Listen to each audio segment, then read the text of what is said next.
24 jam berfikir tu 25 jam fikir. 24 jam satu hari, 25 jam fikir. Itulah struggle daripada bisnes daripada scratch. Betul. Sebab dia benda yang semua baru. Please feel it. Dia satu lagi, have the sebabnya orang nampakkan ke kita bisnes ni sebab money. Yes. Money and money and money. Tak nafi. Of course lah. Kenapa buat bisnes?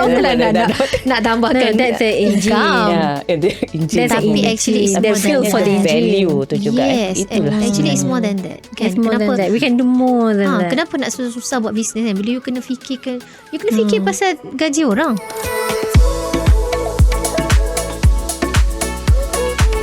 Assalamualaikum warahmatullahi wabarakatuh. Hari ini kita berjumpa lagi dalam Maca Bersama Mia.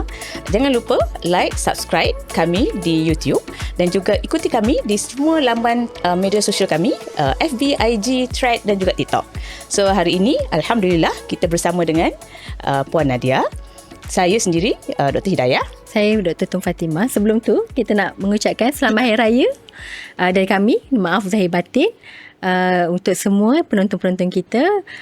Pejam celik dah raya dah kita dah halfway through 3 months to 2026 dan pejam celik juga Ramadan dah berakhir kan, dan kita pun dah sampai ke episod ke 4. Masya Allah kan? Dalam rasa kerisauan dan juga ketidaktentuan itu sampai juga kita di sini. So Alhamdulillah hari ini kita bawakan khas Puan Nadia bersama kita untuk kita berbincang tentang pewarisan, perniagaan ataupun bagaimana wanita dalam bisnes. Exactly. Business yang family business lah kita boleh cakap family business yang diwariskan daripada generasi sebelum ini, dan bagaimana wanita memikul tanggungjawab tersebut. So ada banyak-banyak cabaran lah. Macam saya dengan Dr. Hidayah, kami start business from scratch. So cabarannya berbeza. Tapi macam Puan Nadia ni, beliau mewarisi dan meneruskan legasi ayah beliau dalam bisnes. Pasti ada cabarannya sebab kalau kita start from scratch, we have no masa kita kayuh je kan. Tapi kalau Puan Nadia pula adalah live up to expectancy. Yes. Beliau mengambil bisnes pada tahap yang dah tinggi kan, yang dah besar, kerja dah banyak.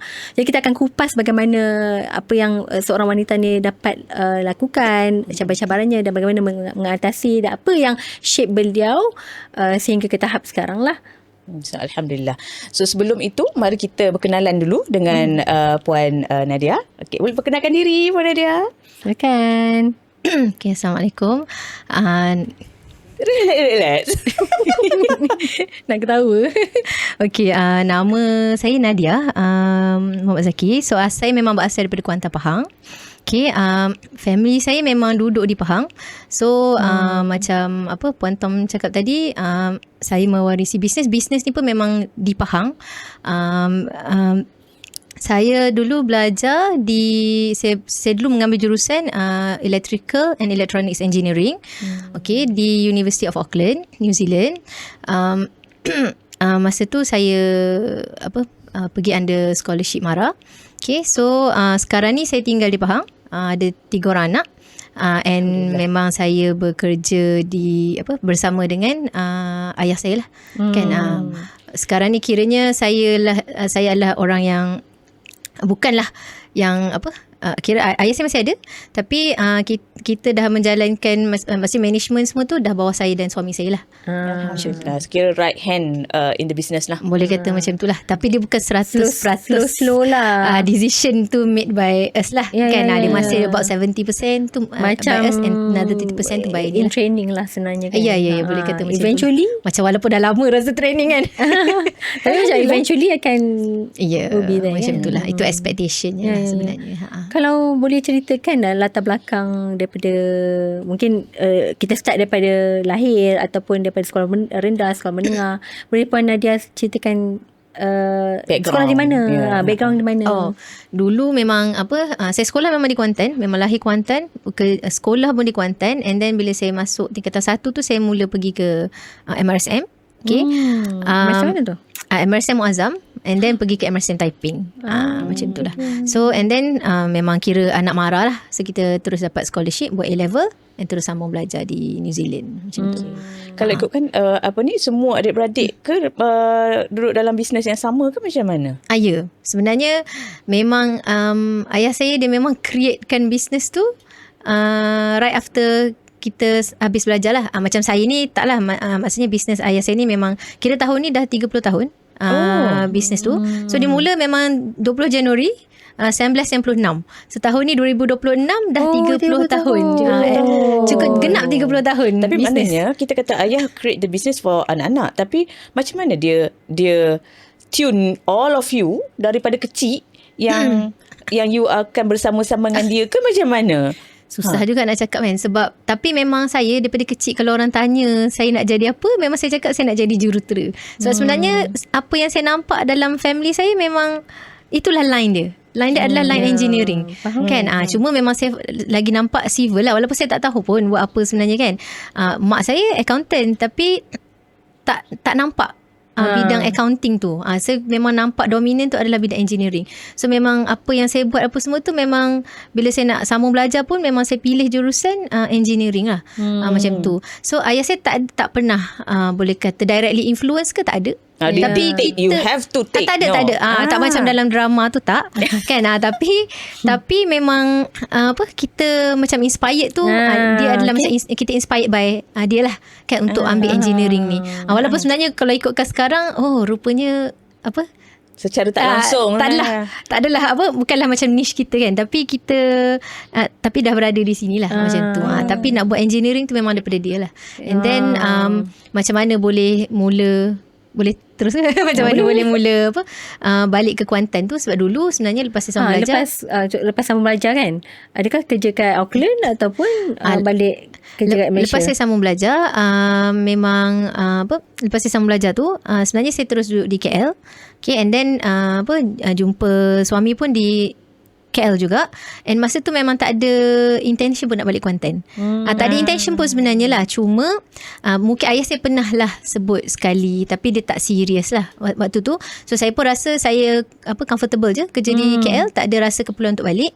Masa tu pun saya kerja, mula-mula saya kerja dengan Miasat, satellite company tu, and then saya pindah masuk Randhill consultant juga, yang kira samalah niche bidang dengan yang sekarang.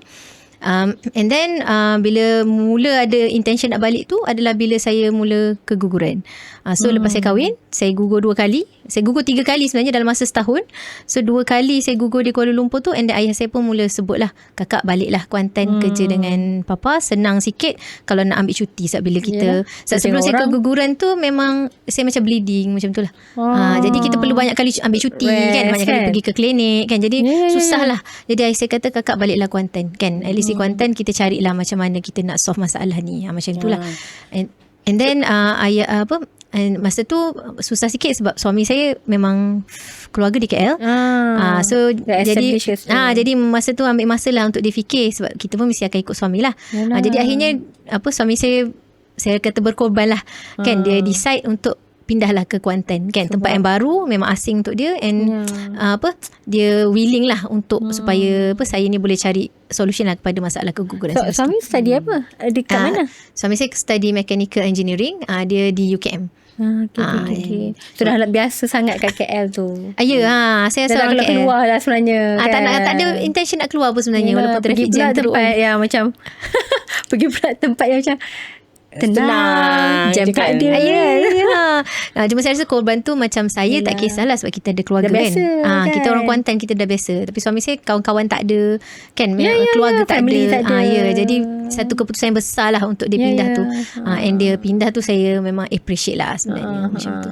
Tapi nak cakapnya maknanya bukanlah terdetik daripada kecil tu memang okay, the only thing selain daripada engineering, I will always be a businesswoman. Not really like that business kan? Maknanya. Ataupun macam ada tak dalam fikiran lepas habis dalam masa kejap besar nanti aku akan take over business. The business suami bapa aku lah. This is business mind one day macam tu. Actually tak. So nak kata maksudnya bukanlah business minded lah kan sebenarnya kan. Daripada awal tu memang tak ada pemikiran lah untuk kita macam ada kefahaman tu, tapi kita tak ada urgency tu lah. Yalah. Kan and tak adalah intention sebab kita rasa mungkin selesa je. Lagipun adik-beradik pun ada je kan. Tak semestinya aku kan. Tapi bila dah mula balik ke Kuantan, mula kerja dengan ayah, and slowly proses tu lama-lama saya berada di sini macam tu lah. Puan Nada sendiri pegang jawatan apa tu dalam syarikat? Kalau sekarang ni dan apa background syarikat tu kalau boleh penonton tahulah. So syarikat tu syarikat kami ni nama ZY Consultants. Dah 30 tahun lah alhamdulillah. Di Bumi Pahang ni. Dia punya bidang dia adalah bidang kejuruteraan perunding. Jadi kita buat basically kalau kita kata kita macam duduk dalam line construction industry, apa yang kita buat tu adalah kita provide macam design, pengurusan projek, sebab kita kata macam ni lah, kalau contoh bila kita nak buat bangunan rumah kedai ni kan, tak adalah kontraktor datang boleh terus bina rumah kedai. Dia kena dapat kelulusan dulu kan, and then dia kena perlu engineer ni untuk design the bangunan supaya bangunan tu tak runtuh lah. Kalau kita nak katakan, kalau kontraktor main bina je mungkin boleh jadi apa-apa lah, keselamatan semua tu tak ada. So itulah datangnya engineer consultant ni yang akan buat design, akan buat dapatkan kelulusan daripada authority, and sampailah kontraktor tu boleh mula membuat pembinaan tu. Macam itulah in general lah. Itu tentang bangunan kan. Tapi selain daripada tu kita buat juga macam contoh boleh kata apa yang kalau company buat selama 30 tahun ni, dia memang untuk solve the problem. Okay, contoh banjir. Kan dulu macam kalau tak tahu ke tak, banjir dekat Mega Mall. Dulu 2013 banjir tinggi dekat Mega Mall. Ada kalau ada kan. So bila dia jadi banjir tu, selalunya bila dah banjir tu barulah authority akan cari apa solutionnya. So itu memang konsultan lah yang akan fikirkan. Itu memang kerja konsultan. So kita fikir, kita bantu, kita design, besarkan longkang, kita tengok kawasan keliling, apa yang kita nak buat supaya kawasan tu dah tak banjir lagi. Itu contoh. Dan tak ada banjir dah lepas tu? Alhamdulillah. So far tak adalah kan. Mungkin ada naik sikit, tapi tak adalah sampai banjir teruk lah macam tu. Alhamdulillah lah. So itu contoh lah. So banyak lagi lah. So in general sebenarnya dia solve the problems lah. Kalau ada masalah yang berkaitan dengan pembangunan, dengan environment, memang engineer consultant ni akan datang. Kalau dari kecil kan, ada tak rasa macam ada impian lain ataupun angan-angan ataupun cita-cita lain daripada sekarang? Macam tak ada. Macam engineer, tapi kan ada orang engineer mungkin kerja dekat Negara for example. Alah kan dah you've been trained in Auckland, and why not there? Macam tu. Memang tak ada pemikiran tu. Memang nampak memang kita akan balik ke Malaysia dan kita akan bekerja di Malaysia. Maksudnya kita tak adalah kalau kata tak adalah high achiever kan, macam aku nak kerja di overseas kan. Kita tak ada. Memang bila memang mindset kita dah balik, aku memang kena balik bekerja di Malaysia. Macam tu lah. Tapi bekerja di Malaysia but not actually business bukan yet. Tak. Sebab masa tu pula saya ambil elektronik. Mula-mula memang asalnya nak ambil bidang civil. Macam ayah saya. Sebab memang kita punya mentality, kita nampak benda tu. Tapi bila Mara offer, dia tak offer civil. Maksudnya civil tak boleh ambil. Tak ada dalam pilihan. Dalam bidang yang ditawarkan. Mungkin terlalu ramai civil pada waktu tu. Jadi dia offer memang electrical, mechanical, mechatronics dengan chemical. So memang pilih-pilih ambil electrical lah. Kan nampak kok dekat sikit kan. Lebih ni lah, dekat lah kan. So bila ambil electrical tu pula, dia sebenarnya kalau bidang konsultan ni, kita kena ambil line power. Tak, power ni macam TMB substation semua tu lah. Tu power lah, power distribution macam tu. Tapi saya tak ambil. Saya ambil radio system, macam different line sebenarnya yang bukan masuk pun untuk konsultan ni lah. Okay. So saya ambil radio, saya ambil telecommunication. Sebab tu lah bila saya keluar, saya kerja dengan Miaset. Satellite. Ya. Tapi lepas tu dapat peluang pergi perunding di Kuala Lumpur. Jadi saya pun bertukar pergi ke perunding. Maksudnya ada banyak sebenarnya ada banyak faktor lah yang menyebabkan saya bertukar lah daripada Miaset tu. Walaupun sebenarnya Miaset tu ada better offer lah pada waktu tu pun sebenarnya. Tapi saya bertukar tu atas banyak faktor lah sebenarnya. Macam tu. Kembali kalau kita kembali kepada bisnes kan. So kalau macam Puan Nadia again daripada kecilnya dah di-expose dalam keluarga engineering, mak accountant, masya-Allah professionals, and then obviously kalau ikutkan dulu kita kata the best job, secured job is with the government. Kan? Maksudnya kerja dengan kerajaan lah kan. Tapi is that your family punya exposure ke, ataupun memang ayah dengan mak kata okay, I only being there as untuk experience sahaja, and I also want my kids to be in the business rather than bekerja macam dengan mungkin orang, for example. dalam perbincangan family ke, mungkin sebenarnya ayah dah ada that idea of having all of you in the business, ataupun sebenarnya it just come naturally kan?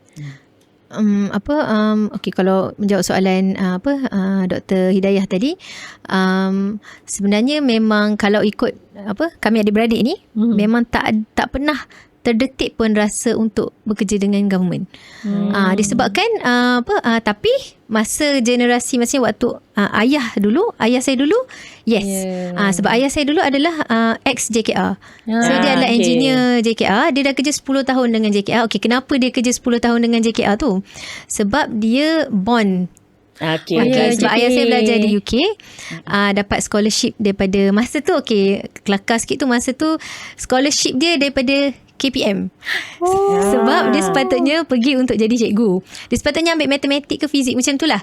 Okay, tapi dia dekat sana being the rebel person pada waktu tu, ayah saya memang sangat so dia tukar, dia masuk engineering. Memang asalnya susah kerja dengan orang lah. Asalnya dia tak nak macam tu. So dia tukar, dia ambil engineering dekat sana. Tapi waktu tu mungkin dia tak strict sangat sebab tak ramai sangat yang pergi waktu tu kan. Jadi dia masuk engineering, tak apalah, dia dapat offer. Dia minta offer engineering, dia dapat engineering, so dia teruskan dengan engineering. Tapi bond tetap bond lah. So dalam 10 tahun dia kena habiskan bond dia. So masa dia bekerja dekat JKR tu banyak kot belajar. Sebab engineer dulu memang buat design apa semua. Dulu tak ada consultant ni. Dulu memang JKR sendiri yang akan buat design tu. So salah satu projek yang memang dia jaga, projek Jalan Kampung yang dekat Pahang ni, Jalan Kampung. Kalau ada pergi masuk kawasan-kawasan kampung tu, Jalan Kampung tu dia jaga. Projek Kuantan Pekan, Jalan Kuantan Gambang. Ini pun dia jaga. So banyak dia belajar dari situ lah. And then dia mula nak start business tu bila rasanya dia tengok kawan dia kan. Dia tengok macam dah better lah, boleh buat duit kan. Macam tu lah kan. Sebab masa bila design ada kawan dapat lah, ada kawan dah mula buat lah, mungkin lebih senior dari dia. Jadi dia target 10 tahun aku nak resign. Tapi masa dia nak start resign, memang semua tak setujulah. Mak mentua tak setuju, ayah pun tak setuju. Ayah pun macam, kenapa hampir berhenti daripada kerajaan. Pelik kan. Benda yang macam tak normal lah kalau berhenti daripada kerajaan pada waktu tu lah, tahun 95, 96 masa tu lah kan. Tapi dia memang tekad dia nak berhenti. And dia mulakan bisnes tu pada tahun 1996. Jadi bila kami adik-beradik, mindset kami dah tak ada. Sebab saya sahaja yang pergi saya sahaja yang dapat scholarship. Jadi kita rasa kita kena serve the government lah. Itu selalu orang panggil kan. Tapi bila saya dengan Mara, engineering tak ada bond. Betul. Jadi saya selamat. Jadi saya tak ada mindset tu. And asalkan balik Malaysia. And adik-beradik saya memang ayah saya hantar pergi belajar lah di luar negara macam tu. Jadi tak ada orang yang perlu bond dengan kerajaan lah. And kita pun memang, saya tak pernah macam cakap kena kerja tak ada. Dia memang dia bebas lah. Dia pun tak ada cakap kena kerja dengan aku ke kan. Tak ada. Dia bebas lah. Tapi kita pun dah biasa tengok sebab ayah bisnes. Jadi kita pun tak adalah mindset macam tu lah. Mindset macam tak ada tekanan tu lah. Tak ada tekanan tu. Tak ada perasaan macam kena ni masuk. Kena tak ada. Memang tak ada. So kita rasa biasa je. Kita rasa macam biasa je bila kena natural cari kerja dengan orang lain ke swasta, kita rasa biasa, tak ada masalah macam tu. Macam saya selalu terfikir lah. Memang again rezekinya saya dengan adik-beradik kan. So kita tahu our background the family macam mana. For example, our mother memang jenis yang more hassle business yang side ni, kerja kerajaan. Tetapi ada banyak side hassle sebelah tepi-tepi business apa yang tak buat. Jual keropok apa semua. Kami kalau tak sekolah dari sekolah menengah tu, despite saya sekolah jauh daripada rumah pun mak akan hantar barang nak jual tu naik bas. Dan jumpa jual di sekolah. Tapi itu exposure. Itu exposure. So betul, memang again dia sebenarnya tak adalah being inbred. Macam kalau kita kata dalam bukan didoktrin lah, dalam brain ni memang kena buat business. No. But kan we can actually lebih kepada melihat dan juga experience ourselves. Dan bahawa apabila kita buat business ni ada certain benda yang di mana ada sedikit flexibility, but we know that if we put more effort we get more. Betul Kan? Macam tu kan. Tu kalau macam lah Puan Nadia dalam keluarga tu sendiri kan, apa things yang you can take from your ayah bila dia buka business tu, apa yang you dapat rasa? Maknanya kenapa you rasa macam okay, business is also things that I want to do. Despite obviously the burden and also the hustle yang kena put tu macam lagi banyak je, tapi why you still choose this line of career? Okay. Ayah saya ni memang seorang yang dia suka bercerita. Kalau tengok saya pun jenis suka bercakap kan. Sebenarnya keluarga kami memang semua suka bercakap lah. Okay. So jadi dia memang selalu cerita pengalaman-pengalaman dia. Daripada kami kecil memang dia selalu cerita. So salah satu cerita lah kenapa ayah saya ni memang daripada kecil dia sebenarnya dah mula jual kuih. Masa dia sekolah rendah. Jadi and then dia memang matematik dia kalau orang kata geliga. Macam ni lah. Kira lagi pandai dari kita lah. Macam tu. So dia punya kira-kira memang cepat, and memang dari kecil dia dah di-expose sebab arwah nenek saya tu memang menjual kuih. So daripada dia kata dia akan jual dia dah setiap kali RM1 yang dia dapat, dia akan dapat 10 sen. Jadi dah berkira-kira dah banyak mana yang dia nak simpan. Macam tu. So sebenarnya daripada kecil dia dah di-expose dengan benda tu, and kami ni masa kecil dah di-expose dengan cerita-cerita dia. Cerita-cerita macam mana dia ni lah dia menjual, macam mana pengalaman hidup dia. Tapi lah orang dulu hidupnya susah kan, macam mana tak samalah dengan kita. Macam mana dulu dia makan dengan nasi dengan air, nasi dengan pisang, tahu yang kita tak rasa. Jadi saya memang dibesarkan tu memang dengan cerita kehidupan ayah daripada kecil sampai besar. Jadi bila kita tengok ayah mula bisnes pun, kita bukanlah mudah. Dia tak pernah cerita pun yang susah kan. Tapi kita nampak lah, sebenarnya kita nampak lah impact dia kan. Contoh macam contoh ayah saya pun memang sebenarnya dia seorang yang sangat pemurah lah kan. Jadi bila dia dia senang memberi. Bila ada apa-apa dia akan bagi. Contoh bila dia pergi tengok sekolah saya, dia akan belikan KFC untuk guard. And dia akan selalu ajar kita orang, okay, nanti begini bagilah dekat guard kan, belilah something kan, belilah ni kan. So kita macam banyak belajar lah daripada situ. Dia tak directly pun cakap you kena take the business ke, tak ada. Tapi memang pengalaman dia tu daripada pengalaman cerita dia. So kita rasa taklah susah sangat. Macam tu lah. Sebelum masuk bisnes dah tak susah boleh sangat. buat ni kan. Lagipun papa ada. Macam tu lah kan. Dia punya feeling tu. Tak apalah, ayah ada kan. Kalau susah pun ayah ada. Macam tu lah kan. So macam tu lah. So sebenarnya rasanya banyak inspirasi tu memang daripada cerita-cerita dia lah. Lepas tu apa benda yang dia buat walaupun sampai sekarang, memang kalau apa yang dia cerita kita rasa macam wah, inspirednya. Especially bila dia start buat business. And bila kita tahu engineering ni memang dia memang benefit to community lah. Apa yang kita buat kan. Contoh terbata banjir kan, untuk elakkan banjir. Bukan benefit seorang kan, benefit the whole community dekat situ tau. So bila dia cerita macam mana dia buat, macam mana dia dapat idea kan, itu yang kita rasa macam inspired lah tau, nak buat engineering, nak buat ni kan. Tapi tak adalah waktu tu rasa okay aku nak help people, tak ada tak ada pun. Cuma bila kita biasa dengar kan, macam tu dia jadi okay, contoh lah, boleh ke saya bagi contoh kan? Contoh cakap panjang. So, cerita contoh okay, kalau kita perasan kan, Jalan Kuantan Gambang dengan Jalan Kuantan Pekan beza tak? Beza. Bila kita nak U-turn beza tak? Kuantan Gambang baru perasan. Sebab beza kita tak? Yang mana yang bahaya? Ada branch ke Gambang. Yang mana yang bahaya, yang mana yang kurang bahaya sebenarnya?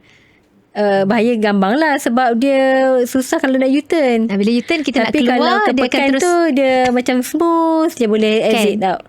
Itu semua memang itu ayah saya punya idea.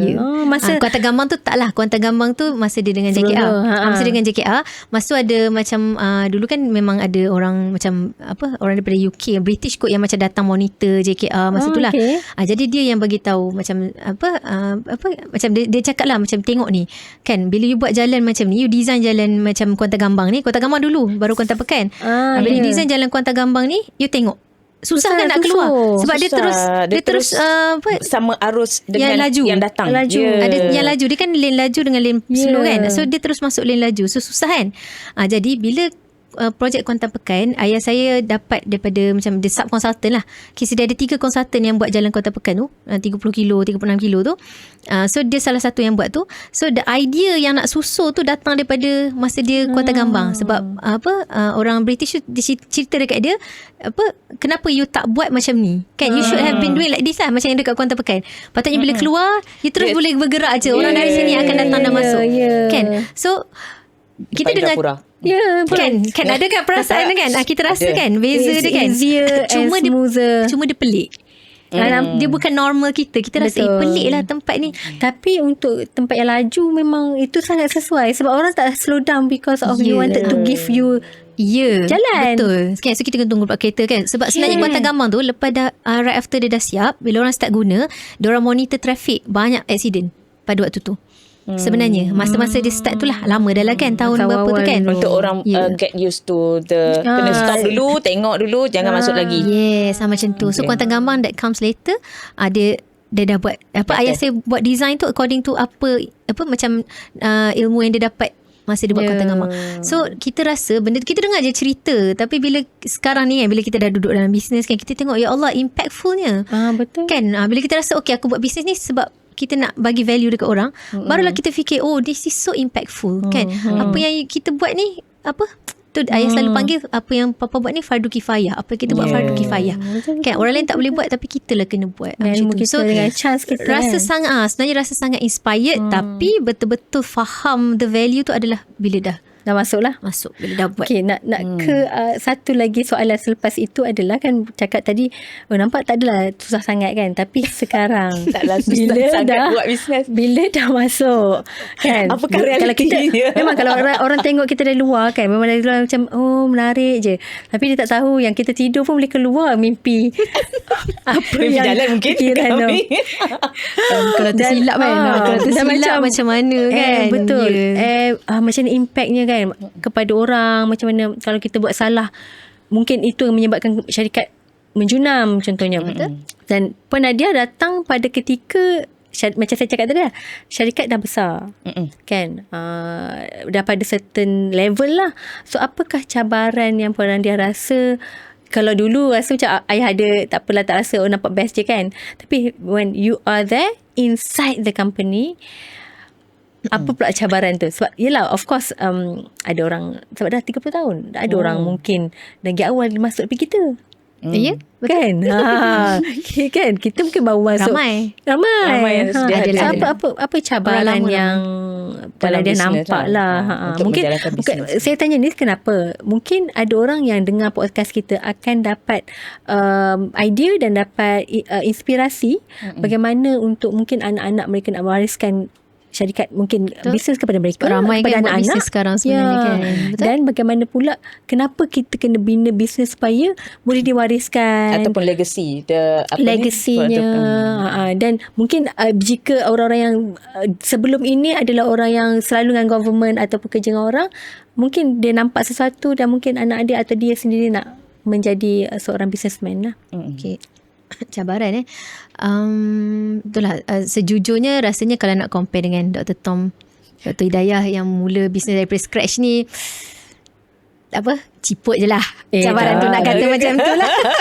Kan saya nak cerita pun saya malu lah. Tapi macam kalau saya sendiri, sebab masa mula-mula masuk pun memang saya masih jadi buat kerja engineering, masih buat saya punya electrical engineering tu saya masih buat, and then suami saya pun masih buat, cuma mungkin dia lead sebab dia dah lama kan.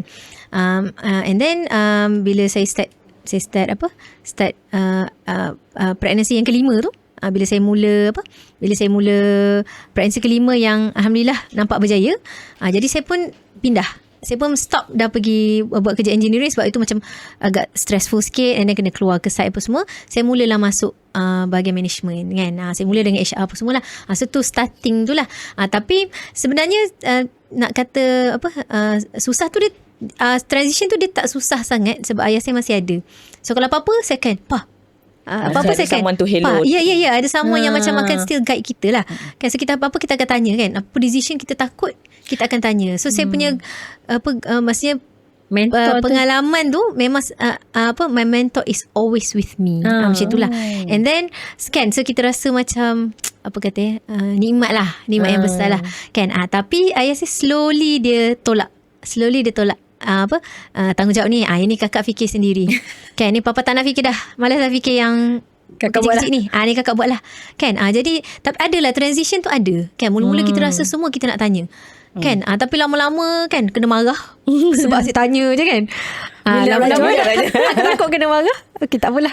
Fikir sendiri kan. Lepas tu mulalah start discuss dengan suami apa semualah kan. So bila nak katakan cabaran tu, untuk sekarang lah dalam masa sekarang ni, bila kita memang dah boleh kata kebanyakan decision memang saya dan suami lah buat. Okay, so suami saya head bahagian operation lah, COO.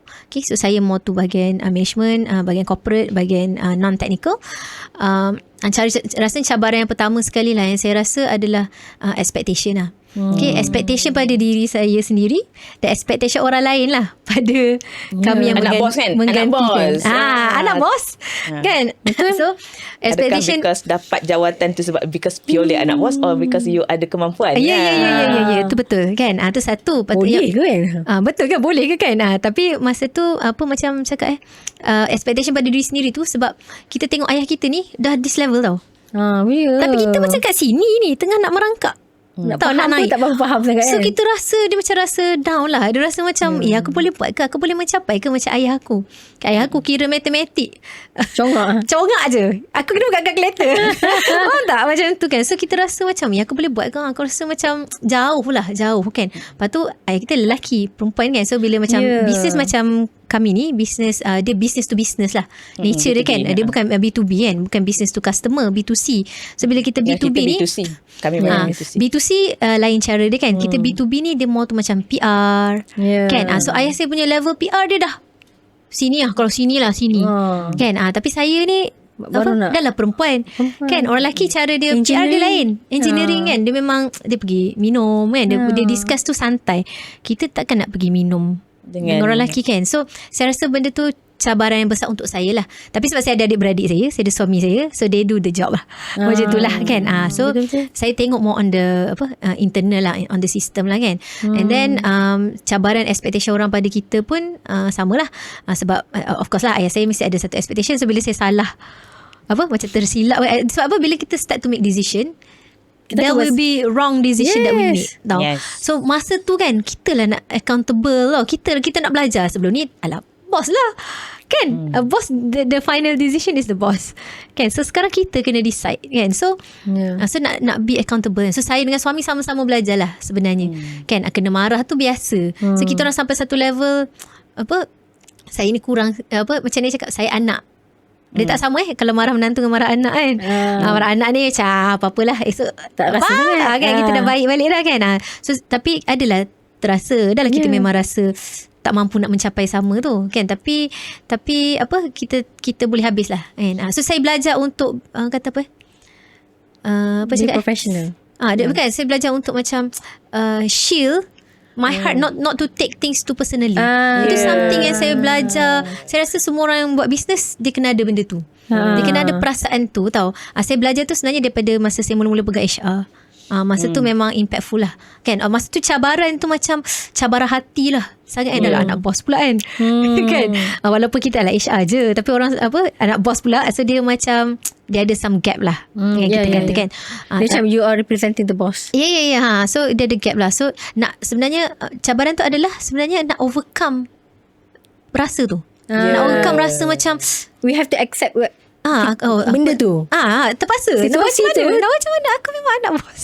I cannot change that kan. And I cannot force other people untuk ajak aku kalau nak pergi jalan-jalan ke, nak pergi makan ke kan.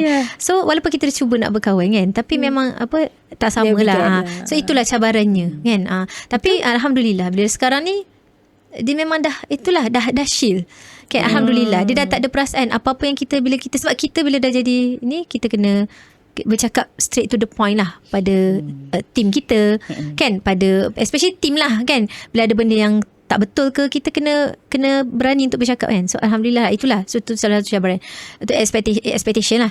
And then yang kedua adalah nak menguruskan, dia kata nak manage the changes, respect fully lah. So macam maksudnya bila kita masuk, kita orang muda kan. Dalam nak rasa macam benda nak bawa perubahan. Company ayah saya dah 30 tahun kan. So kita pun pernah kerja kat company lain kan. Company dulu besar, company dulu berhad kan. Jadi ada sistem kan, lain lah dengan company kita SME kan. Jadi kita try to make new changes kan. Jadi setelah dah berapa belas tahun saya kerja, 13 tahun ni, 10 tahun cuba buat changes tu, saya dah faham rentak lah kan. So bila ada orang lama, ada budaya yang kita dah biasa kan, tak ada siapa yang bersalah kan. Kita pernah kerja tempat lain, kita dah nampak dah, kita rasa bagus lah benda ni, and then company ayah kita kan, so kita rasa sense of belonging tinggi. Kita akan sentiasa rasa nak try to improve whatever we have now kan. We have to improve kan. So saya try to slowly create the system. And mula-mula tu adalah friction lah. Ada of course ada. Orang tak biasa kan, orang akan cakap kan, orang akan tanya, ataupun mungkin kita dengar orang tu cakap belakang ke apa kan. Tapi lama-lama saya belajar lah, bila kita company dah lama, kita tak boleh terus buat abrupt changes. Kita tak boleh macam tiba-tiba daripada A kita terus nak tukar B. Tak boleh. Kita kena slowly, kita kena adapt, kita kena train. Kita pun kena adapt. Lepas tu kita kena cuba adapt supaya, especially kalau orang lama, especially berkaitan sistem macam dekat handphone kan. Kalau dulu thumbprint je. Sekarang ni kan semua kena masuk apps kan. Contohlah kalau attendance, sekarang kena masuk apps kan, nak tengok location semua kan. Kita kena ajar orang-orang lama kan. Tapi Alhamdulillah, sebenarnya diorang sangat-sangat baik, sangat-sangat memberi kerjasama. Cuma kita kenalah ajar, kena remind, jangan lupa apply dekat sini. Dulu apply manual, sekarang semua sistem kan. So benda-benda tu untuk orang yang dah lama, dah biasa dengan budaya macam tu, sebenarnya memang mencabar untuk tukar kan. Jadi macam mana kita menghormati orang lama kan, especially orang lama lah. Sebenarnya orang baru dia senang je kan. Macam yang baru start kerja ke mudah masuk tu kan, otak macam senang. sponge lagi kan. Tapi kita menghormati, kita cuba sama-sama tu kita ubah tu bersama. Lepas tu ada setengah benda yang saya kata saya nak ubah macam ni, tapi saya tengok diorang macam tak boleh nak cope, saya pun patah balik. Tak apalah, benda ni kita let go lah kan, small matter kan. So macam tu. So kita tolerate each other. Saya rasa bila jadi business person ni, maknanya hati tu kena lebih besar. Betul. Kan? Accept that there's things that we can change, there's things we cannot change now. Tapi itulah, dalam bisnes kami pula, kita punya cabaran tu sedikit berbeza, adalah untuk we the one that actually have to set up the culture. Yes. Nak set up benda baru kan. Which is kami pun struggle, tak tahu apa pun culture tu apa. Nak tanya siapa pun tak tahu. Tak pernah kerja sebelum ni adalah kerja dengan KKM semua lain kan. Kita tak set up the culture. Kita set up the culture. So untuk kita, tapi satu benda yang I can relate with your sharing is actually, satu ialah expectation you from your dah already established. Kami punya expectation adalah what we put on ourselves je lah. Betul. Until at what point yang kami rasa our breaking point, tak tahu lagi lah. Okay. Lagi satu, dia di mana kita kata itulah tadi, culture tu we the one that have to set it up rather than pecahkan yang lama kan. Betul. So ketidaktahuan itulah dia banyaknya berdealing dengan kebodohan sendiri. Ya, betul. Macam langgar dinding tu lah yang terpaksa. Expectation kepada diri sendiri tu ialah langgar dinding, banyak buat salah. Tak tahu nak consult siapa, nak buat decision apa pun tak tahu. Benda tu betul sangat. Lebih mencabar lah in that sense kan. Bila bisnes yang baru from scratch, dia tak tahu. Tapi bisnes yang lama, kita macam mana cara nak ubah. Macam mana bukan ubah sebenarnya, macam mana cara nak improve. Macam mana cara nak improve. Sebab apa-apa perubahan kita buat sebenarnya memang for the sake of company and staff jugalah, and the business itself lah sebenarnya kan. So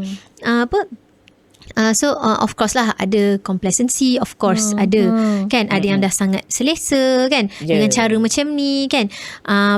Cuma yang satu yang bagus lah, ayah saya ni dia macam dia cakap dia tak ada mentor-mentor kan. Macam sekarang kan kita pergi belajar kan, kelas business tak ada kan. Tapi dia banyak membaca, sangat banyak membaca, kalah lah kita orang ni. And dia ada kawan-kawan lah, dia belajar juga bersama-sama. So dia ada batch dia yang memang sama dengan dia, sama naik dengan dia pada waktu tu. So saya ada kenal lah anak-anak kepada business owner yang sama macam saya, take over, slowly buat ada few second lah yang saya generation, kenal. Yes, second generation. So cuma ayah saya ni cara dia adalah dia tak suka apa panggil? Dia tak suka benda yang sama. Apa nama Dia tak Being suka lesson lah satu tempat saja. Dia tak suka rutin. Dia akan sentiasa ubah. Jadi somehow team yang ada tu dia dah ready for the changes tau.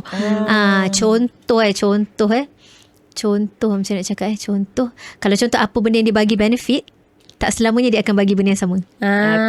Okay. Dan diorang tahu dah benda tu jadi macam tu. So tak ada expectation. Tapi ada orang kata bagus ada expectation ni kan. So macam kalau especially macam Gen Z ke sekarang, dia nak tahu kan. Kan. So tapi ayah cara dia adalah dia ubah supaya team tu ready. Kalau ada benda yang perlu berubah, dia akan ready.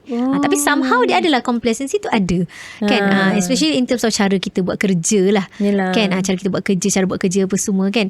Dah terbiasa. So bila saya dengan suami sekarang ni, kita slow cuba ubah lah kan apa yang kita rasa better. Maksudnya kalau dulu mungkin semua mengharapkan apa-apa ayah akan ke depan, dia akan jumpa klien, yang main akan deal dengan klien. Kalau ada masalah memang klien akan call dia terus. Betul? Macam ni macam tu. So macam kami sekarang, bila kita kata bukan senang lah kita nak match the pace kan. Jadi kita cuba to create the system so that klien ni dia cari kita sebab nama company. Tahu, dia bukan on the business owner. Faham tak? So that's what we are trying to because of the branding satu and service bukan self, bukan seorang, tapi because of the company. The trust to the company. Yes. So what we are trying to do, tak kisahlah siapa pun yang buat projek ni, siapa pun sepatutnya projek macam contoh orang yang deal handle projek macam project manager, dia kena ke depan lah kan. Tapi tak kisahlah siapa pun yang deal, kita punya outcome bagus kan, kita punya deliverables on time kan, macam kita deliverables lah kan. So kita punya service bagus, kita punya communication, kita sentiasa respond kan. So kita try to macam achieve that lah. Tapi ada masalah lah, of course lah kan. Along the way, obviously. Of course lah. So itulah yang kita try kan. So try to build the system instead of client macam only rely on one person. Sebab ayah pun kita tak tahu kan. Maksudnya kita kan, kita nobody is here forever. Exactly. Kan. Macam itulah. So itu satulah tu. Yang kedua macam mana, panjang pula cerita dia. So rasanya yang last kali adalah how to sustain the business lah. Baru nak tanya how would you feel? Because you step in at some level kan. Yes. Okay, so honestly walaupun macam ayah saya ada our main mentor lah, our main mentor, tapi dia tak sama kalau bila kita tengok kelas bisnes kat luar ke apa kan. Saya follow je kelas bisnes kat luar ni, kita tengok dia lebih systematic. Dia cerita tu ada sistem. Cara saya memang orang yang organize. Saya kena tengok overall, saya kena belajar satu. Saya tak boleh tiba-tiba masuk buat kerja yang tu je, tapi saya tak faham cerita keliling dia. Saya tak boleh move. Faham. Tahu. So saya orang yang macam tu. Jadi saya kena pergi juga kelas-kelas ni untuk saya belajar. Tapi belajar sesuatu lah, belajar kelas financial, belajar kelas tentang performance, belajar kelas tentang ni. Ada juga. So saya ada pergi satu kelas ni. Memang dia cakap in general business ni memang after, kalau dia cerita tu 20 years lah, tapi ayah punya company ni dah 30 years lah. Dia kata business ni mula-mula daripada bawah, and then dia akan naik sampai peak. And then dia akan start turun. Dia akan start turun. And kita orang adalah fasa yang dah start turun tau. Sebab kita dah terlalu lama. Dia kata normally after 20 years. So macam mana dia sama ada dua lah. Sama ada dia turun dan atau dia panggil dia lenyap ataupun dia rebirth. Dia rebirth. Okay, so rebirth ni ada banyak cara lah. Contoh kalau kita tengok macam mana Twitter dia rebrand jadi X. Itulah rebirth dia tu. Tahu macam mana. So sama ada rebranding ataupun venture into new business. Okay. So apa yang ayah saya buat, dia memang venture into new business. Tahu tak, bila ayah saya dah pernah explain pasal benda tu, tapi dia explain sikit je lah. Ada explain dah naik, nanti akan turun. Itu je. Bila saya pergi kelas, baru saya faham the konsep. Kita kata teori part, dia nama benda yang dia cakap tu, apa yang dia buat tu. Ada teori part tu. And then ayah saya dah buat dah. Dia dah venture into new business pun. Bila adik saya balik daripada belajar, dia buka bisnes barulah. So ada kontraktor and ada juga konsesi lah. And sekarang pun ayah saya dah start dia bagi macam-macam idea lah. Kita orang dah kena, tapi kita orang kena fikirkan. Ada start venture untuk macam luar daripada construction industry lah kan. Tapi dia macam tengah implementation lah, sebab kita busy kat sini kan. Tapi kena push jugalah untuk towards that. So dia dah start ke situ. Variety kan the services, the business. At one point of time memang itulah memang perlu macam tu. So kami di fasa itulah kan. So apa yang kami cuba buat sekarang macam itulah, rebranding kan. Cuba macam sebelum ni kita tak adalah nak social media. Tak ada. Ayah bukan style macam tu. Lepas tu lagi pun macam engineers kan, macam dia ada guideline jugalah. Sebab tu macam kalau kita consultant, kita tak boleh letak signboard besar-besar, tak boleh. Ada professional, so dia ada some limitation lah to that kan. So kita kena follow the guideline apa semua lah. Tapi kalau macam contoh one person nak naik, boleh lah, itu boleh. Tapi kalau in company tu kena tengok macam mana. So macam kami ni tak adalah kalau tengok yang nak naik tu kan. So jadi kita sekarang di fasa yang tu lah. Tapi semua apa yang saya belajar dalam kelas bisnes ni, yang disebut semua benda ayah saya sebenarnya dah ajar dan dia dah buat. Saya cuma nak memahamkan teori. Itulah tu saya rasa macam wow kan. Macam itulah sebenarnya kan.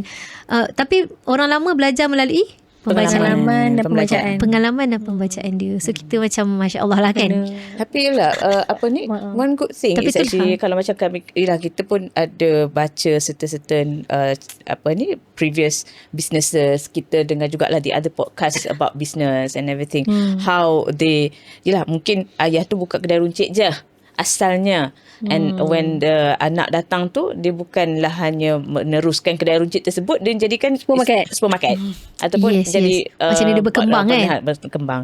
Tapi nak cakapnya at one point of time, if kita kata kalau kita jenis orang yang memang tak boleh nak duduk senyap, maknanya duduk satu tempat tu, it's not really a bad thing lah kan. Maknanya betul? Memang bagus. Dan sebenarnya kadang-kadang kami juga ada buat perbincangan lah antara business woman lah kan. Why kena create all this legacy kan? Kenapa nak kena create? Tak adakah kita merestrict generasi ataupun kita punya anak-anak hanya memang kena buat bisnes kita je?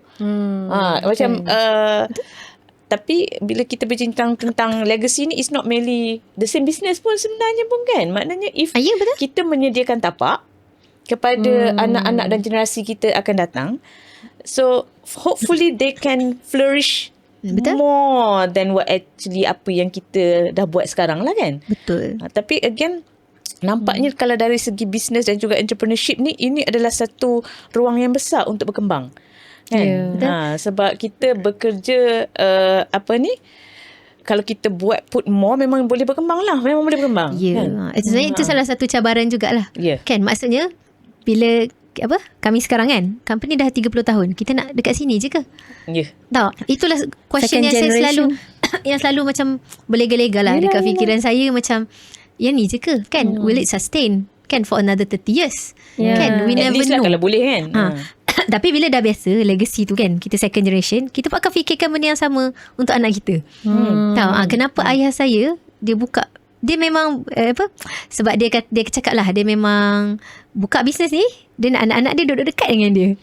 Itu memang dia punya sebenarnya nikmat yang tak boleh impian dia lah. And memang Alhamdulillah kita orang semua kerja dengan dia. Dan duduk kat Kuantan. Macam tu lah. Lepas tu macam yelah, convenient lah sebenarnya kan. Dah ready kan. Cuma takkanlah semuanya mudah kan. Kalau orang selalu cakap Megah Holding, it's not that Megah Holding lah yang kejap duduk datang balik kan. Tak ada lah. Cuma itulah flexibility of time tu semua of course lah ada kan. Tapi kita sama macam orang lain, kita kerja tu tetap bila-bila masa. Kita tak adalah mindset tengah hari aku nak rehat kan, petang 5 siang aku nak balik. Tak ada kan. Bila perlu stay, kita stay kan. Macam tu. Bila weekend kena buat kerja, kena buat kerja. Macam tu lah. So sama je kan. Tapi benda tu kita belajar lah. Bila kita tengok ayah kita belajar. Tapi adalah some sort of sedikit benefit lah kalau kita dapat. Sebab benda dah contoh business dah stable kan. So tak adalah kita macam 24 jam, faham tak, berfikir tau, macam stres. Kami masih faham kan 24 jam berfikir tu 25 jam fikir. 24 jam faham. satu hari 25 jam fikir. Itulah struggle daripada bisnes daripada scratch. Betul. Sebab dia benda yang semua baru. Setiap hari baru. Setiap hari macam aku nak buat. So macam kami memang somehow alhamdulillah quite stable, masih stable, cuma kita risau sebab klien contoh bila klien yang dulu attach dengan seorang kan, ayah kan. So sekarang ni macam mana pula kita nak win over them, kan. So macam mana kita nak cari new clients, kan. Macam mana pula kita nak cater klien dah lari, contoh kan. Macam sekarang lain, trend sekarang dengan dulu lain. Macam mana klien dulu memang dia trust, dia cari kita. And sekarang mungkin options. lain pula cara, banyak options. Macam tu kan. So macam mana kita as a big company, kita tak boleh nak tiba-tiba small, kecuali dah terpaksa lah, kan. Takkan tiba-tiba nak go small. So kita terpaksa fikir lebih jauh lagi. So bila kita nak letak kan, kalau contoh dulu ayah saya visi dan misi kan, kalau kita belajar kan, pergi kelas, wajib faham, semua staff kena faham. Mana ada dulu, tak ada dalam kepala. Kan, dalam kepala. Semua dalam kepala. Interpret dengan dia cuma bagi tahu what to execute, what you have to do. You have to do this, you have to do that. Kan, but everything is in his head and his partner lah. There was his partner before. So macam kami sekarang, kita try to change lah. Kita try to be more transparent, kan. Try to ni, tapi ada certain point tu yang kita still tak cakap lah, sebab kita menghormati lah. Apa ayah kata tak boleh, ni tak boleh bagi tahu. So kita pun tak go lah, kan. Kita menghormati lah macam tu. So not as transparent as we can be lah. Tapi kita try to be more, macam kita try to lebih nampak, kan. Kita mungkin capability tak sama. Mungkin ayah dia mungkin IQ lebih tinggi, contoh kan. So kita have to be macam kita kena faham apa yang kita nak buat, apa visi kita, kan. And macam kami, alhamdulillah kami bagi tahu pada head of department kan. Kita buat lah kita punya strategic planning, apa semua tu kita buat, supaya diorang tahu apa direction dia, supaya kita buat sama-sama. Sebab kami sebenarnya kami pun itulah. Yes, actually kan, kami pun tak mampulah kalau nak buat 2 orang. Tak sama lah macam ayah dulu, kan. So we have to do this together, macam itulah. So itu cabaran lah sebenarnya. Tapi so far okay, alhamdulillah. So how do you see yourself in 5-10 years? Where you mencapai lah misi dan misi. Itulah, tak boleh. Macam ni, saya itulah kalau ikut Idris Jala kan, dia memang cakap you have to make public, you have to be pregnant and tell the public when you want to deliver, you know, so that macam you rasa you bertanggungjawab untuk dapat benda tu kan. Yes, to push yourself lah sebenarnya. Actually lah kan. Tapi itulah, tapi saya pun takut nak cakap. Tapi lah 10 years kan, mungkin orang nak tengok dalam podcast ni. Kita tak tahu tiba naik balik. Tapi we have lah macam 5 years punya target tu. Macam contoh our target ke kan, of course lah kena makin tahun makin naik kan. So yang cakap cabaran tu macam tu lah. Contoh kita dah at this level Exactly. kan, takkan you nak turun kan. Your level, there's no way up, there's no way down. No, with your only way is up to go to move further kan. Tu macam move up lah kan. So no matter what, macam boleh kita punya contoh lah, kalau contoh kita kata selalu kita punya target of course lah revenue kan. Kita punya antara main vision kita mesti revenue kita berapa kan. So kita punya revenue dah here kan. Tapi bila masa kita orang ni, alamak, nak mencapai yang tu pun susah. Macam mana nak letak visi ke? Faham tak? Kita rasa macam nak cakap, how can I say it kan. Macam kita pun rasa tak confident. Tapi itulah dia kata memang kita kena letak visi tu kan. Kita kena ada so that kita ada hala tuju lah sebenarnya kan. Kalau saya memang suka lah Idris Jala tu memang walaupun dia non-Muslim lah, tapi in business tu wise dia memang sangat bagus kan. Sebab kalau dia punya term tu North apa term dia tu, True North. You need to have your true north. So you need to have hala tuju lah. You need to have your visi, what you want to achieve. Yes. So kami adalah kan, insyaAllah lah. Cuma itulah, hopefully boleh lah venture into another business as well. Bukanlah sekadar inilah kan, macam tu lah. Mungkin bukan mungkin luar daripada construction kan. Tapi itulah, sebab sekarang pun kita masih lagi dalam fasa adapting and improving kan everything that we have now kan. So insyaAllah. Satu lagi soalan. Okay, kita business lah, business semua apa semua. Our job as a mother. So Betul. So kalau lah kata okay lah, kita nak bina legacy lah, kita nak being the best in the business lah and everything. What do you think about how we can actually shape our kids? Sebab How you do you have think your father kan. exactly. You ada your father as father figure lah, ataupun dalam business pun someone to look up to. How about our kids? Do you think that we as mother have the impact, the same impact on our kids ke macam mana? So being the mother yang hold the Sebenarnya, business kan.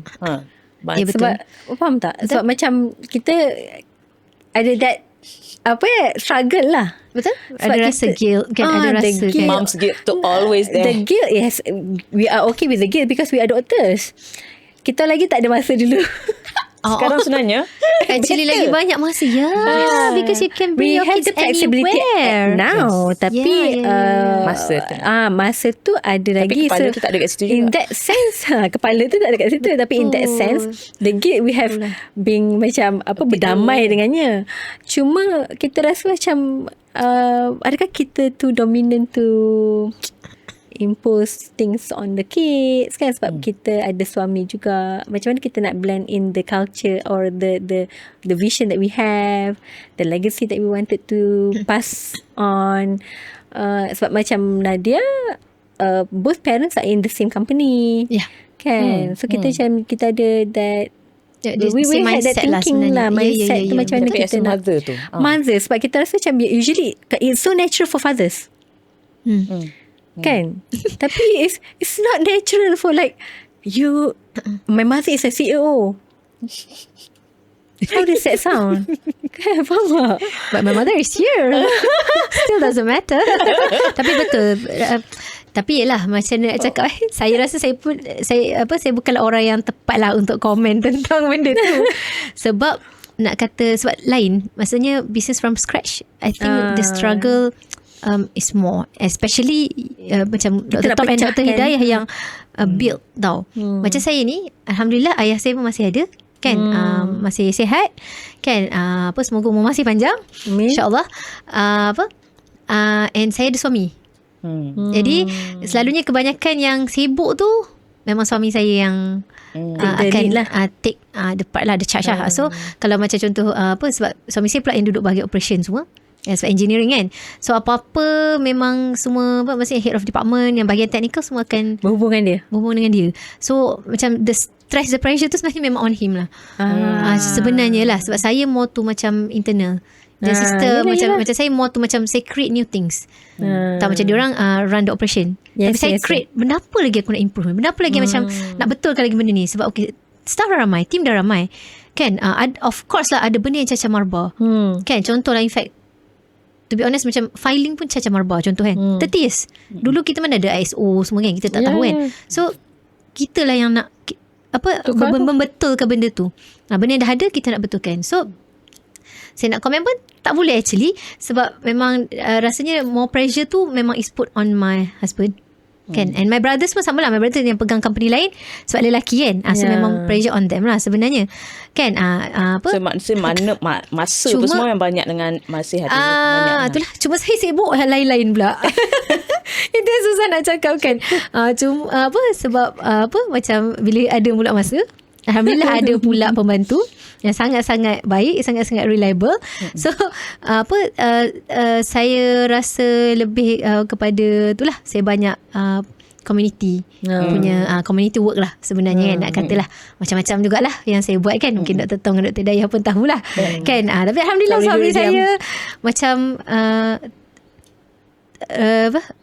rela dalam terpaksa ke terpaksa dalam rela macam tu lah kan. Alhamdulillah lah dia merestui lah kan.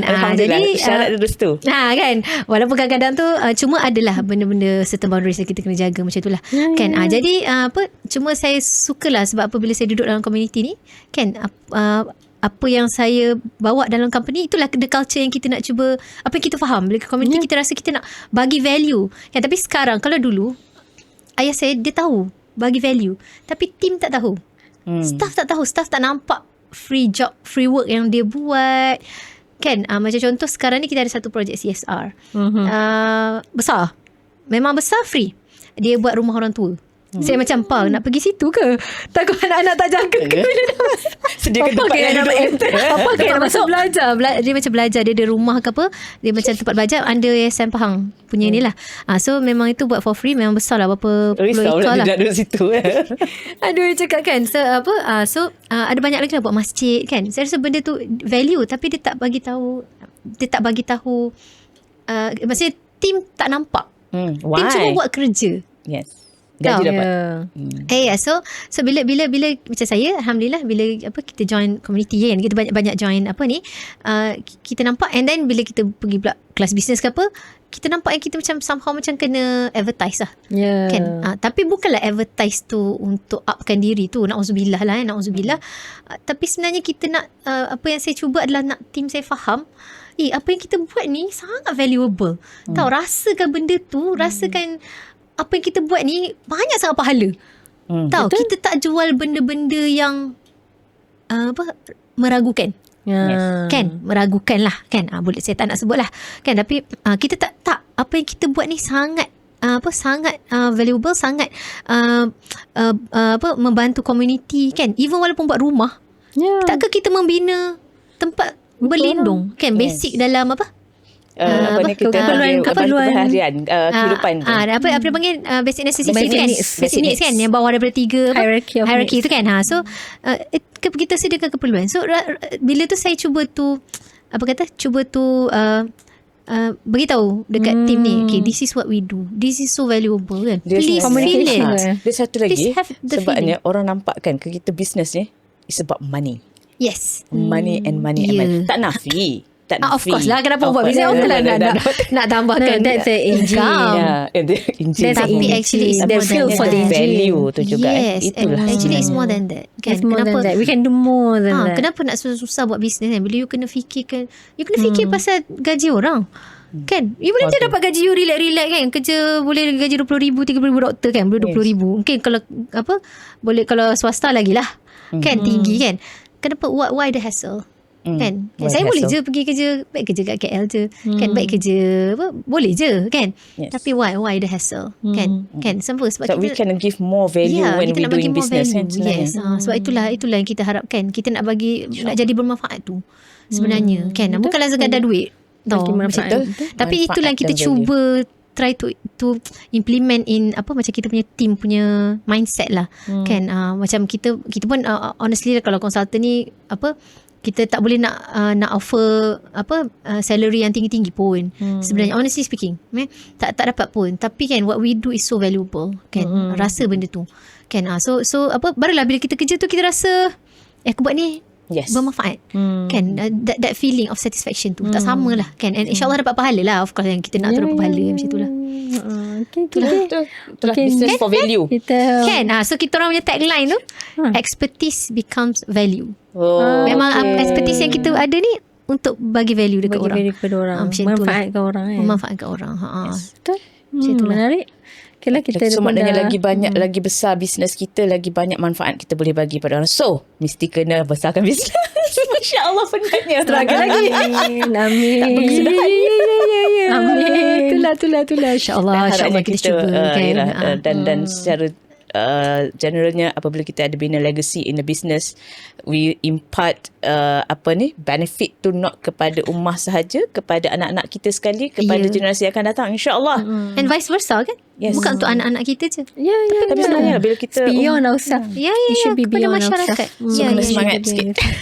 Tapi seronok lah sebab saya adalah kawan-kawan Dr. Daya, Dr. Tom kan. Bila cerita tu seronok cerita kan. Ada orang yang macam faham lah kita, walaupun starting tu is different kan. Macam tu. It's some common things. So mungkin kita kena berakhir.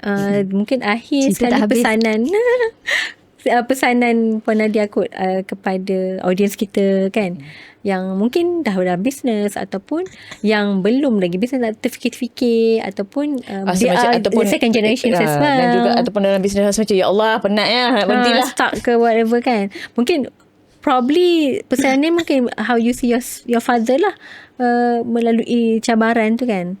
What would you macam pesan lah share kepada wanita-wanita lah especially. Itulah rasanya yang first kali tu memang kita kena sentiasa betulkan niat kita kot. Kan bila kita nak buat bisnes tu kan, Betul. apa-apa tak yang, first kali kena niat tu yang betul lah kan. Kalau Idris Jaya cakap true north kan, so whatever lah true north dia kan. Tapi kita yang first kali of course lah kita nak letakkan niat kita buat tu memang kerana Allah kan, and nak bantu orang tu nak jadi bermanfaat kan. Itulah niat kita nak buat kerana Allah yang menjadi bermanfaat kan. So bila kita ada the correct hala tuju visi tu kan, apa yang kita buat tu akan berpaksikan benda tu lah sebenarnya. Sebab tu lah orang kata duit of course kan, income tu of course. Tapi kalau itu sahaja paksi kita, segala apa yang kita buat tu akan berpaksikan benda tu kan. So bagi saya yang first kali niat tu memang kena betul lah sebenarnya kan. And then ni pun macam kita cubalah, macam contoh bila kita ada dalam bisnes ni, saya rasa yang antara yang utama adalah kita kena betul-betul faham pasal kita punya financial kan, business financial, company punya financial, kita punya cash flow kan. Yang tu pun kami pun sebenarnya masih proses belajar. Kan, kita pun ada struggle kita, ada juga nampak alamak macam tak cukup je kan. Sebab kami macam business kami collection project based. Dia tak sama macam B2C customer So kita boleh target setiap bulan kita nak capai banyak macam ni kan. Bila business to business dia akan ikut projek. Kalau projek delay, lambat lah kami dapat duit. Projek target 2 tahun, kita target okay boleh dapat dalam 2 tahun, rupanya 5 tahun tak siap-siap. Jadi itu memang impact yang kita memang tak boleh nak jangka kan. Tapi kita somehow kena belajar juga untuk catch up supaya kita tahu. And ada satu lagi lah yang saya suka berkaitan financial ni, adalah saya pergi satu kelas yang saya belajar tu, dia kata kita kena utamakan Allah. Maksudnya kita kena letakkan Allah somewhere dalam financial kita. So yang pegang rezeki tu memang Allah lah. Ya, maksudnya contohlah kita bagi zakat ke, sedekah ke, apa-apalah kan. Tapi kita kena buat tu dengan kita kena merancang. Bukanlah bila nak bagi aku bagi je. Tapi kita tak plan benda tu. We still need to plan banyak mana aku nak boleh bagi. Contohlah macam okay, berapa profit kita, banyak ni aku nak spend untuk sedekah ke apa kan. So we still have to plan kan. Sebab kalau kita bagi tanpa kita mengetahui, takutlah terlari kan, macam tu lah bocor kan. Yelah. And then apa lagi? Sebab maknanya sebab kadang-kadang kita kata people thought that as a doctor lah, kami being just a doctor managing patient, that's good enough for a business. No. Macam engineer, you're good enough in whatever things that you do. Bagi punya consultation very good apa semua. But again, at the other side of managing people and managing finance and everything tu hancur jugalah kan. Betul. So it's not as easy as what it seemed in the front tu. But the other belakang tu sebenarnya lagi banyak benda yang masih kita kena make sure kita tahu belajar and everything lah kan. So never ending pembelajaran lah sebenarnya. Betul. Tapi sebenarnya banyak kita belajar lagi banyak kita belajar bila kita duduk di sini daripada bila kita pergi belajar semata-mata lah. Bila kita dah buat tu baru kita tahu, baru belajar, baru faham, baru make sense. Betul tak? Lepas tu tapi tadi soalan tadi macam general sebenarnya. Tapi kalau macam in terms of business tu, kalau macam kami actually macam klien, macam kita good service lah kan. Bila kita buat tu kan, sebenarnya apa yang kita buat tu amanah. Betul tak? Ya betul kan? Ya betul. Kita ni business owner ni, kita rasa that sense of belonging tau. Tapi bila mungkin walaupun kita as pekerja pun, kita rasakan bila apa yang kita buat tu, kita macam somehow kita kena bagi lebih. Tapi saya pun nak cakap pun, saya lah awak business owner, awak boleh lah cakap kan. Tapi sebenarnya kalau kita maksudnya kita kena bagi lebih daripada apa yang kita dapat lah. Macam tu lah kan. Tapi saya pun takut juga kan. Saya pun macam biasalah kita pun sibuk juga kan. Tapi macam tu lah in general kan. Kita kena bagi good service lah. Sebab macam mana kami memang nampak lah, bila kita bagi bad service, kita tak respon kan, klien memang akan lari kan. Tapi kalau satunya amanah. Tapi sebenarnya kita rasakan benda tu amanah lah. Kan. Dia bukanlah kita sebenarnya. Bukanlah kita sentiasa boleh dapat bagus. Tapi bila kita tak berjaya perform pada hari ni, esok tu kita kena cuba lagi buat yang terbaik. Sekarang kita cuba. Sebenarnya bukanlah habis baik. Bukanlah as business owner kita lagilah amanah besar. Kan, sebab kita nak make sure setiap bulan gaji boleh dibayar. Betul. Kan. And alhamdulillah company ayah, alhamdulillah Allah memang daripada Allah 30 tahun tak pernah culas bayar. Alhamdulillah. COVID Harap ke, kita faham benda COVID tu. ke apa Kita ke. faham benda tu. Kan Biasalah tu, walaupun COVID kan, mula-mula. banyak orang half gaji ke apa, ayah bagi full gaji. Masya Allah. EPF so alhamdulillah masih carum. Masa tu kan. Tapi kita Walaupun tak boleh kena, keluar, kami tak pun boleh buat kena business. to that Itulah, extent. so Kita kena bina business to that extent. Yang tu kita kukuh begitu macam kan. itu ayah lah. amanah So kita rasa macam okay, inspired tau by benda tu bila fikir-fikir tentang orang lain. Kan bila doa tu kita akan doakan orang lain ni. Kita takkan doa diri kita dah. Yelah. So kita dah ya Allah bagilah sustain, bukan sebab aku nak banyak duit ni tapi supaya Orang punya Sustenance of other melalui families. kita lah. Yes. Rezeki tu Allah, tapi jangan sebab kita pula pada tenorship kita pula yang tak dapat bayar. Ya. kan. Itu satu kerisauan lah sebenarnya kan. Macam tu lah. So satu benda yang bersalah. Tapi apa-apa sebenarnya dalam apa pun yang kita buat memang kena buat yang terbaik lah. Macam tu lah kan. Kalau as business owner of course lah kena bagi servis yang terbaik. Sebab kami rasa ada time yang tak bagi business yang terbaik, apa impact dia. So kita dah lama kita nampak Direct. benda tu. Yes, we Terus. learn, kita belajar, kita buat silap. Banyak silap kita buat. Kan macam tu. So decision pun, tapi daripada silap lah kita belajar. Ya, Kan daripada betul, silap lah kita betul, improve. Tapi kalau orang lain boleh ajar, kita faham tak? Kita tak buat Janganlah lah buat. kesilapan tu. Janganlah sengaja nak Sengaja Ada nak buat lagan salah silap. Buat silap lah kan. Tapi rugi berjuta-juta. Yes, tak nafi kalau dalam business if you have a mentor, it's actually a plus point.